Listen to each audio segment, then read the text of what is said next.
ಇವತ್ತು ಬರೀ ಜಪಾನ್ ಹೋಗಿದೆ. ಇನ್ನು ಕೇವಲ ಏನು ಜಾಸ್ತಿ ಏನು ಬೇಡ, ಈ ಮೇ 6ನೇ ತಾರೀಕು ಅಷ್ಟೊತ್ತಿಗಿರಿ ಕ್ಯಾಲಿಫೋರ್ನಿಯಾ, ಸೌತ್ ಈಸ್ಟರ್ನ್ ಕಂಟ್ರೀಸು ಅಂದ್ರೆ ಅರೇಬು, ಈ ಬೆಹರಿನು ಇದೆಲ್ಲ ಇದೆಯಲ್ಲ, ಲಕ್ಷಣವಾಗಿ ಭೂಕಂಪದಲ್ಲಿ ಹೋಗುತ್ತೆ. ಏನು ಬಾಗ್ದಾದಲ್ಲಿ ಅವತ್ತು ಸದಾಮ್ ಹುಸೇನ್ ಅಂತ ಹೇಳಿ ಪೆಟ್ರೋಲಿಯಂ ಏನು ನೋಡಿದ್ರಿ ಸಮುದ್ರದಲ್ಲಿ, ಅದೇ ಸಮುದ್ರದ ಪೆಟ್ರೋಲಿಯಂ ನೋಡ್ತೀರಾ.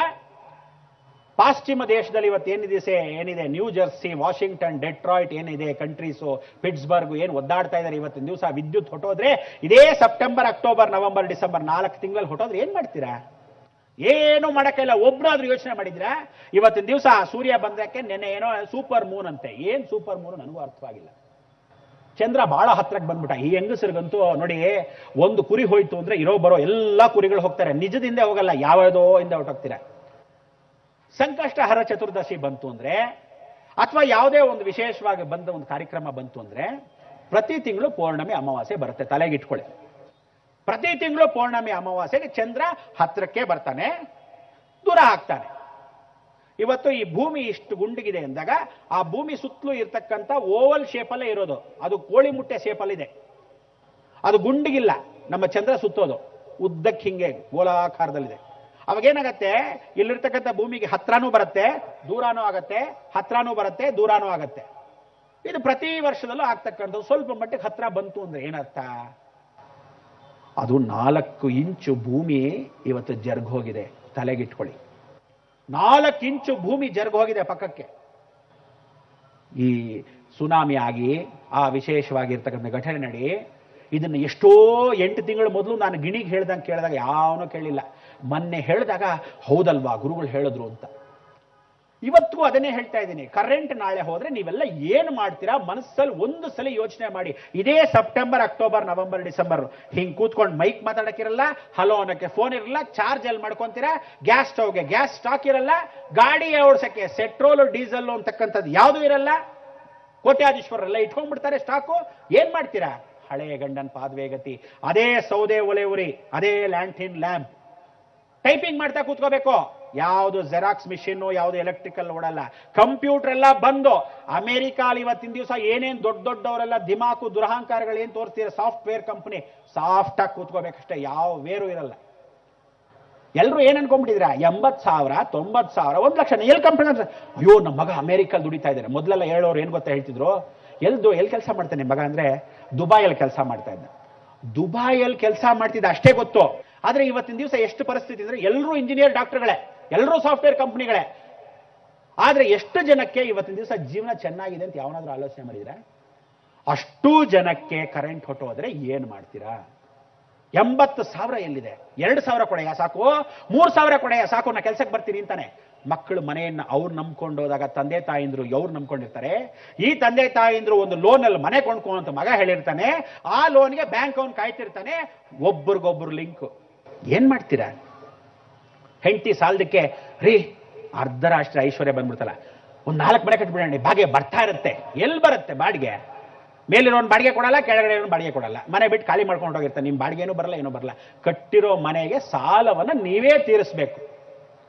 ಇಂಥ ಪರಿಸ್ಥಿತಿ ಬಂದ್ರೆ ಯೋಚನೆ ಮಾಡಿದ್ದೀರಾ ಯಾರಾದ್ರೂ? ಯಾರು ಯೋಚನೆ ಮಾಡಿಲ್ಲ. ಗಂಭೀರವಾದ ಚರ್ಚೆ ಇಲ್ಲ ನಿಮ್ಮ ಹತ್ರ, ಒಬ್ಬರು ಮಾತಾಡಲ್ಲ. ಫಿಲ್ಮು ಅಂತ ಇವತ್ತು ನೋಡ್ತಾರೆ, ಅಥವಾ ಯಾವುದೋ ಒಂದು ಟಿವಿ ನೋಡ್ತೀರಾ, ನಾಳೆ ದಿವಸ ಮಾಧ್ಯಮದಲ್ಲಿ ಕೂಡ ಯಾರು ನೋಡಕ್ ಸಾಧ್ಯವಿಲ್ಲ. ನಾವೆಲ್ಲ ಮನೇಲಿ ಕೂತ್ಕೋಬೇಕು ಅಂತೀರಾ, ಅವಾಗ ಏನ್ ಮಾಡ್ತೀರಾ? 4 ದಿವಸದಲ್ಲಿ ಸರಿ ಹೋಗುತ್ತಾ ಅನ್ನೋದು ಸರಿಪಡಿಸ್ತಾರ, ಅಥವಾ ಇದು ಸರಿನೇ ಹೋಗಲ್ಲ ಅಂದ್ಬಿಟ್ಟು 6 ತಿಂಗಳವ್ರು ಹೇಳ್ಕೊಂಡು ಹೋಗ್ತಾರ, ಅಥವಾ 1 ವರ್ಷ ಆಗೋಷ್ಟರಲ್ಲಿ ಸರಿ ಮಾಡ್ತಾರಾ ಇಲ್ವೋ ಗ್ಯಾರಂಟಿ ಇಲ್ಲ. ಅವಾಗ ಏನ್ ಮಾಡ್ತೀರಾ? ಕೆಲವರೆಲ್ಲ ಏನ್ ಮಾಡ್ತಾರೆ ಗೊತ್ತಾ? ಬಹಳ ಜನ ಇಲ್ಲಿ ಕೂತಿರ್ತಕ್ಕಂಥವ್ರು, ಅಲ್ಲಿ ನಿಂತಿರ್ತಕ್ಕಂಥವ್ರು, ಅವರು ಇವರೆಲ್ಲ ಬಹಳ ಜನ ಒಳಗಡೆ ಇರ್ತಕ್ಕಂಥ ಮನಸ್ಸಿದೆಯಲ್ಲ, ಅದು ಹೆಂಗೆ ಅಂದ್ರೆ ಕುಂಬಳಕಾಯಿ ಕಳ್ಳ ಇದ್ದ ಹಾಗೆ. ಏನಾದ್ರೂ ವಿಚಾರ ಎತ್ತಾ ಇದ್ರೆ ನನ್ನ ಬಗ್ಗೆ ಹೇಳ್ತಾರೆ, ಮಾಡೋ ಕೆಲಸ ಇಲ್ಲ, ಬಾ ಹೊಟ್ಟೋಣ ಅಂತ ಹೇಳ್ತಿರ್ತಾರೆ. ಇಂಥವ್ರು ಇರ್ತಾರೆ. ಆದ್ರಿಂದ ಪ್ರತಿಯೊಬ್ಬರಿಗೂ ಪರಿಹಾರ ಕೊಡೋದಾಗ್ಲಿ, ವಿಚಾರ ಆಗ್ಲಿ, ನಾನು ನಿಮಗೆ ಹೇಳ್ತೀನಿ. ದಯವಿಟ್ಟು ನಿಮ್ಮ ಜೀವನ ಹೇಗೆ ನಡಿಬೇಕು ನಾನು ತೋರಿಸ್ಕೊಡ್ತೀನಿ. ಆದರೆ ನೀವೆಲ್ಲ ಒಂದು ವಿಶೇಷವಾಗಿರ್ತಕ್ಕಂಥ ಈ ಒಂದು ಕಾರ್ಯಕ್ರಮದಲ್ಲಿ ನೀವೆಲ್ಲ ಪಾಲ್ಗೊಳ್ತಕ್ಕಂಥವ್ರು, ಒಂದು ವಿಶೇಷವಾಗಿರ್ತಕ್ಕಂಥ ಒಂದು ಆಚರಣೆ ಇರ್ತಕ್ಕಂಥವ್ರು, ನೀವು ನಾಳೆ ಸರಿ ಹೋಗೋಕ್ಕೆ ಏನೇನು ಮಾಡಬೇಕು ನಾನು ಹೇಳ್ತೀನಿ. ನಂಬಿಕೆ ಇದ್ದವರು ದಯವಿಟ್ಟು ಮಾಡಿ. ನೀವು ಒಬ್ಬರೇ ಮಾಡಬೇಕು ಅಂತಲ್ಲ, 4 ಜನಕ್ಕೆ ಹೇಳಿ, ಎಲ್ಲ ಧರ್ಮದವ್ರಿಗೂ ಹೇಳಿ, ಎಲ್ಲರೂ ಚೆನ್ನಾಗಿರಿ. ಯಾಕೆಂದ್ರೆ ಇವತ್ತು ಒಬ್ಬರು ಚೆನ್ನಾಗಿದ್ರೆ ಪ್ರಯೋಜನ ಇಲ್ಲ, ಎಲ್ಲರೂ ಸುಖವಾಗಿರಬೇಕು. ಅದರಿಂದ ಆ ಸುಖ ಜೀವನಕ್ಕೆ ಏನು ಮಾಡಬೇಕು ಅಂತಕ್ಕಂಥ ವಿಚಾರವನ್ನ ನಾನು ತಿಳಿಸ್ತೀನಿ. ಅದಕ್ಕೆ ಮೊದಲು ಈಗ ಅವರಲ್ಲಿರ್ತಕ್ಕಂಥ ಒಂದು ಕಾರ್ಯಕ್ರಮದ ವಿಚಾರ ರೂಢಿಗಳನ್ನ ಒಂದೊಂದೇ ಏನಾದರೂ ಒಂದು ಮಾತಾಡ್ತಿರ್ಬೇಕಲ್ಲ. ಯಾಕೆಂದ್ರೆ ನೀವುಗಳು ಹೀಗೆ ನಾನು ಕೂತಿದ್ರು ನಾನು ಒಂದು 10 ಗಂಟೆ ಕಾಲವನ್ನು ಮಾತಾಡ್ಬೋದು. ಆದರೆ ಅವರುಗಳು ಪಾಪ ಕಾರ್ಯಕ್ರಮ ಮಾಡೋದು ಸುಮ್ಮನೆ ಮಾಡಬಾರ್ದು. ಅವರುಗಳಿಗೆ ಒಂದು ಅಡ್ವರ್ಟೈಸ್ಮೆಂಟ್ ಬರುತ್ತೆ, ಅಡ್ವರ್ಟೈಸ್ಮೆಂಟ್ ಅಭಿವೃದ್ಧಿ ಇಷ್ಟು ಜನ ನೀವೆಲ್ಲ ಟಿವಿಯಲ್ಲಿ ಬರಬೇಕು, ಹೌದಾ ಅಲ್ವಾ? ಆದ್ರಿಂದ ಒಂದು 5 ನಿಮಿಷ ಅವ್ರು ಏನೋ ಹೇಳ್ತಾರೆ ಆ ವಿಚಾರಕ್ಕೆ ಮಾತಾಡೋಣ. ಸಂಕ್ಷಿಪ್ತವಾಗಿ ನಿಶ್ಶಬ್ದವಾಗಿ ಕೂತಿರಿ ಅಂತ ಹೇಳ್ತೀನಿ.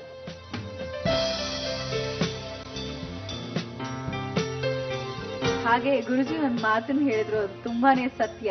ಅವರು ನೇರ ನುಡಿಯಿಂದಲೇ ನಮ್ಮ ನೆಚ್ಚಿನ ಗುರುಗಳಾಗಿರೋದು ಅಲ್ವೇ ಸ್ನೇಹಿತರೆ? ಹಾಗಾದ್ರೆ ಚಪ್ಪಾಳೆಯೊಂದಿಗೆ ಧನ್ಯವಾದಗಳನ್ನ ಅರ್ಪಿಸೋಣ. ಕೊಂಚ ವಿರಾಮವನ್ನ ತಗೊಳ್ಳೋಣ. ಅದು ಈತನ ಮಧ್ಯೆ ಇವತ್ತಿನ ಏನು ಪ್ರಾಯೋಜಕರು ಸನ್ಶುದ್ಧ್ ರಿಫೈನ್ಡ್ ಸನ್ಫ್ಲವರ್ ಆಯಿಲ್ ಅರ್ಪಿಸುವ ನಿಖರ ಗ್ರೂಪ್ ಸಹ ಪ್ರಾಯೋಜಕತ್ವದ ಈ ಒಂದು ಬೃಹತ್ ಬ್ರಹ್ಮಾಂಡ ಗುರೂಜಿಯವರ ಜೊತೆ ಮಾತುಕತೆ ಕಾರ್ಯಕ್ರಮವನ್ನ ಮುಂದುವರಿಸೋಣ. ಆದ್ರೆ ಅದಕ್ಕೂ ಮುನ್ನ ಇಂದಿನ ಕಾರ್ಯಕ್ರಮದ ಮುಖ್ಯ ರೂವಾರಿಗಳು ಅಂತಾನೆ ಹೇಳ್ಬೋದು. ಶ್ರೀಯುತ ವರುಣ್ ರವರು ಸನ್ಶುದ್ಧ್ ರಿಫೈನ್ಡ್ ಸನ್ಫ್ಲವರ್ ಆಯಿಲ್ ನ ಮಾರ್ಕೆಟಿಂಗ್ ಮ್ಯಾನೇಜರ್. ಜೋರದ ಚಪ್ಪಾಳಿಯೊಂದಿಗೆ ಅವರನ್ನ ನಾವು ವೇದಿಕೆಗೆ ಬರ್ಮಾಡ್ಕೊಳ್ಳೋಣ. ಗುರೂಜಿಯವರ ಆಶೀರ್ವಾದವನ್ನ ಪಡೆಯಲಿದ್ದಾರೆ. ಗುರೂಜಿಯವರು ದಯಮಾಡಿ ಮಾಲಾರ್ಪಣೆಯನ್ನ ಮಾಡೋದ್ರ ಮುಖೇನ ಅವರಿಗೆ ಹಾರೈಸಬೇಕು ಶುಭವನ್ನ ಅಂತ ಕೇಳ್ಕೊಳ್ತಾ ಇದ್ದೇವೆ. ಈಗ ವೇದಿಕೆಗೆ ಬರ್ತಿದ್ದಾರೆ ಸನ್ಶುದ್ಧ್ ರಿಫೈನ್ಡ್ ಸನ್ಫ್ಲವರ್ ಆಯಿಲ್ ನ ಮಾರ್ಕೆಟಿಂಗ್ ಮ್ಯಾನೇಜರ್ ಆದಂತಹ ಶ್ರೀಯುತ ವರುಣ್ ರವರು. ನಿಮ್ಮ ಚಪ್ಪಾಳೆಯೊಂದಿಗೆ ಇವರಿಗೆ ಗುರೂಜಿಯವರು ಮಾಲಾರ್ಪಣೆಯನ್ನ ಮಾಡೋದ್ರ ಮುಖೇನ ಶುಭ ಹಾರೈಸಬೇಕಾಗಿ ಕಳಕಳಿಯ ಪ್ರಾರ್ಥನೆ.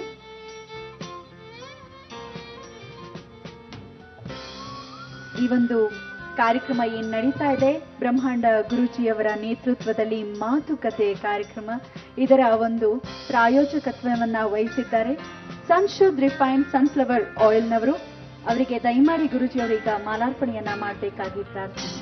ಮಾಲಾರ್ಪಣೆ ಮಾಡಬೇಕಾದ್ರೆ ಕೈ ತಟ್ಟಿ ಅಂತ ಹೇಳ್ಬೇಕಾ ನಿಮ್ಗೆ?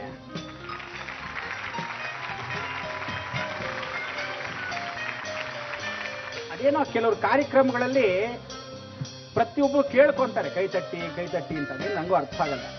ಮನಸ್ಸಿಗೆ ಬರ್ಬೇಕಾಗಿ ಕೈ ತಟ್ಟಿ ಅನ್ನೋದು. ನೀವು ಕೈ ತಟ್ಟೋದು ಏನಕ್ಕೆ ಅಂದ್ರೆ ಸುಮ್ಮನೆ ಕೈ ನೋವಲಿ ಅಂತಲ್ಲ, ಆವಾಗ ಸ್ವಲ್ಪ ಎಕ್ಸಸೈಸ್ ಆಗಲಿ ಅಂತ ಒಂದು ವಿಚಾರ. ಎರಡನೇದಾಗಿ ನಿಮ್ಮಲ್ಲಿ ಆ ಒಂದು ರಿಲೀಫ್, ನಿದ್ದೆ ಮಾಡ್ತಾ ಇರ್ತಾರೆ ಕೆಲವರು ತೂಗಿಸ್ಕೊಂಡು, ಅಟ್ಲೀಸ್ಟ್ ಅವರಾದ್ರೂ ಎದ್ದೇಳಿ ಪಕ್ಕದಲ್ಲಿ ಅಂತ ಒಂದು ಜ್ಞಾಪಕ ಅರ್ಥ ಆಯ್ತಾ? ಅದರಿಂದ ಈ ಒಂದು ಪ್ರತಿಯೊಬ್ಬರು ವಿಚಾರ ಏನು ಅಂದ್ರೆ ನಗ್ನಗ್ತಾ ಇರಬೇಕು, ಅದು ಮುಖ್ಯ. ಖಂಡಿತ ಗುರುಜಿ. ಹಾಗೆ ನೀವು ಕೈ ತಟ್ಟೋದ್ರಿಂದ ಅಂದ್ರೆ ಚಪ್ಪಾಳೆ ಹೊಡೆಯೋದ್ರಿಂದ ರಕ್ತ ಸಂಚಲನ ಚೆನ್ನಾಗಾಗಿ ಹಾರ್ಟ್ ಡಿಸೀಸಸ್ ಏನೂ ಬರಲ್ವಂತೆ. ಇನ್ನು ವಯಸ್ಸಲ್ಲಿ ಚಿಕ್ಕವ್ರ ತರ ಕಾಣಿಸ್ತಿರಂತೆ. ನಾನಂತೂ ಕೈ ತಟ್ಟಿ ಅಂತ ಇನ್ಮುಂದೆ ಅಂತೂ ಹೇಳಲ್ಲ. ಮತ್ತೊಮ್ಮೆ ಇನ್ನೋರ್ವರನ್ನ ನಾವು ವೇದಿಕೆಗೆ ಬರ್ಮಾಡ್ಕೊಳ್ಳೋಣ.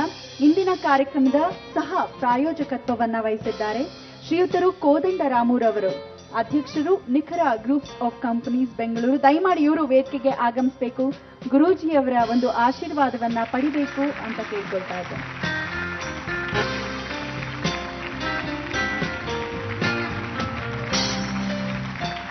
ಧನ್ಯವಾದಗಳು. ಇಂದಿನ ಗುರೂಜಿಯವರ ಜೊತೆಗಿನ ಮಾತುಕತೆ ಕಾರ್ಯಕ್ರಮದ ಪ್ರಾಯೋಜಕತ್ವವನ್ನ ವಹಿಸಿರುವಂತಹ ಸನ್ಶುದ್ಧ್ ರಿಫೈನ್ಡ್ ಸನ್ಫ್ಲವರ್ ಆಯಿಲ್ ರವರಿಗೂ ಹಾಗೂ ನಿಖರ ಗ್ರೂಪ್ ರವರಿಗೂ ಕೂಡ ಇವರು ಸಹ ಪ್ರಾಯೋಜಕತ್ವವನ್ನ ವಹಿಸಿದ್ದಾರೆ.